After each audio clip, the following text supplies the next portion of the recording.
the hurt and the seemingly unbridgeable gap. James finally learned the truth. But will the truth come too late?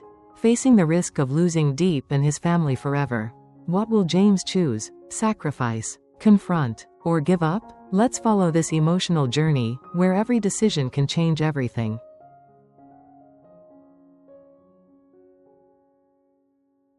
That afternoon, the last rays of sunlight left the roof. Nhi is stooping in the garden, her hands in picking vegetables. She seemed to be interested in this job. Her mouth to do and sing softly a lesson that the teacher teaches in the morning.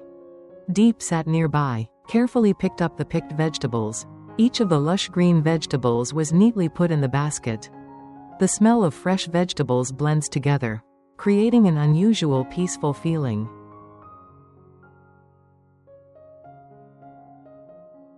When the vegetable basket was full, Diep stood up and carried into the kitchen. Nhi also followed, put the basket on the table and quickly grabbed the knife. Tried to help peel the radish. Diep smiled and rubbed her head. Leave it to my mother. I went out to the yard to study and lest I couldn't keep up late at night. Nhi obeyed, ran to the wooden table in the yard, opened the notebook, carefully wrote each word.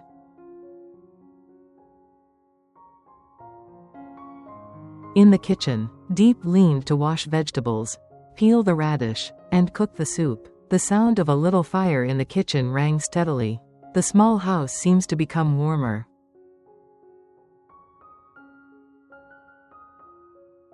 The dinner of the mother and daughter is carefully prepared. Though simple but complete, the smell of hot soup spreads throughout the kitchen, blending with the smell of new fragrant rice.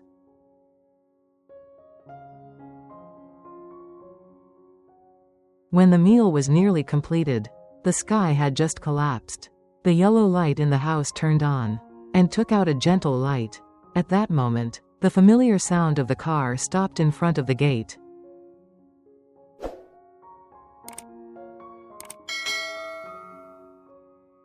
Nhi heard the sound of the car, lifted her head. Her face glowed. She shouted, "Uncle James is back. I miss you so much."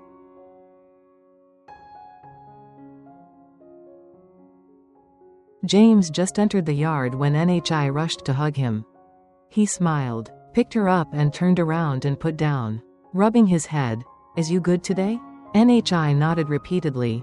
"I also help you pick up vegetables."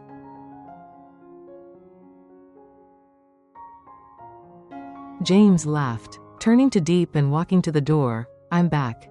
His voice was gentle but warm. Diep nodded slightly, replied, "You wash your hands. The rice is about to finish."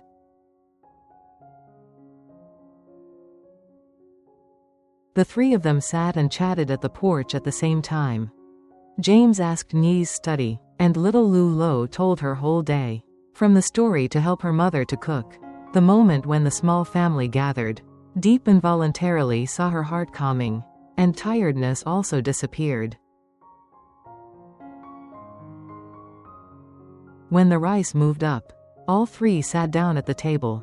Simple but cozy tray, eating deliciously. The phone James ringed. He looked at the screen, saw his mother call. On the other side of the rope, his mother's voice rang. "James, go home to eat rice. I am waiting." James laughed softly. "I'm in the place where Diep and Nhi. I eat here, Mom."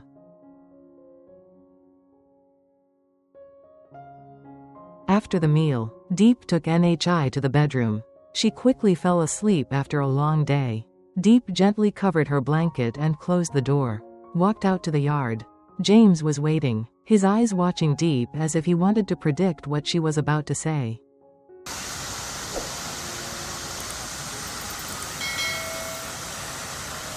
Diep sat down next to James, and slowly, "The other day, there was a woman who came to find me. She said she was Nhi's grandmother and wanted to welcome Nhi.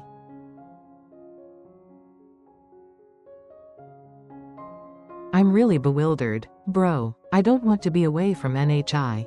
I consider Nhi as my own son. I'm scared, waking up tomorrow. She will no longer be with me." James was silent for a long time. He understood how deep Diep's feelings for Nhi. Finally, he said in a deep voice, if she is really a grandmother of Nhi. It is good for her. He also loves and treats Nhi as his own son. But sometimes, let go is good for it. Diep bowed his head, saying, I know, but I can't do it. I can't imagine that one day I no longer heard a laugh. No longer holding her sleep. I told you what to do now? James hugged Diep. Do not worry. We are not necessarily far away from Nhi. I will investigate this again.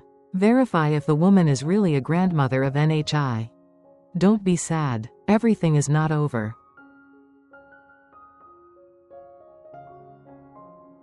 Hearing that, Diep looked up at him. His eyes seemed to look for a bit of hope. James smiled slightly. Tomorrow I will come early. Take you and Nhi to buy new clothes. Then I will let Nhi go to the ball house. So that she is a little happy. We keep living happily with each other. Do not worry too much. Everything will have a solution. Diep exhaled a relief, feeling like he had just released the burden. She nodded softly, smiling. Yes, I believe you. James patted her hand, as an implicit promise that he would do everything to protect this small family.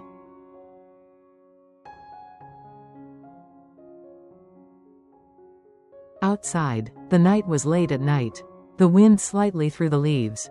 In a small house, the two people still sit next to each other, sharing each worry and hope. No one knows what the future will be. But at least now, they have each other, and James silently, at all costs, he would find the truth, to keep this happiness for Diep and Nhi.